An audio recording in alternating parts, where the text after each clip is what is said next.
হাই, happy Kati Bihu সকলোলৈকে। আমাৰ মোটামুটি বিহু চলিছে আৰু হ'লেও এবাৰ বিহু যেন লগায়ো নাই, কিয়নো জুবিনদাৰ বাবে আৰু নিজৰো স্বাস্থ্যৰ অলপ বেয়া, সেয়েহে বিশেষকৈ জুবিনদাৰ বাবে বাৰু। হ'লেও বিহুটো আমি পাতিবই লাগিব, বাপতি সাহোন বিহু।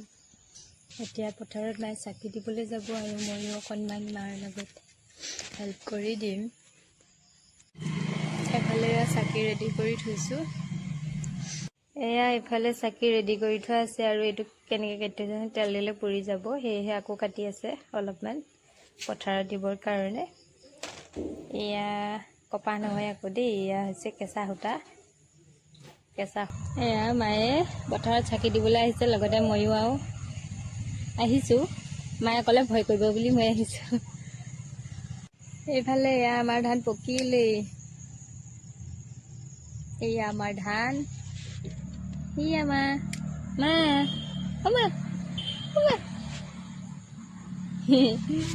এইফালে মানুহে চাকি দি আছে। এইয়া এই দূৰণিৰ মানুহে মানে সোনকালে দি থৈ গুচি যায়, আমি অকণমান দেৰিকৈ দিওঁ আৰু। আমাৰ ইয়াৰ ওচৰতে দিয়া হয়, মায়ে আগতে সেই এইডোখৰত থকা সেইকণত দিয়ে, প্ৰতিবাৰে ওলাই মানে সেইকণত দিয়ে। এতিয়া যেনিবা এইবাৰ আগতো আহিছে বাৰু, এনেকৈ আগত দুবাৰমানহে দিছে, আগতে মানে প্ৰায় আগফালেই দি থৈ দিয়ে আৰু। এয়া মা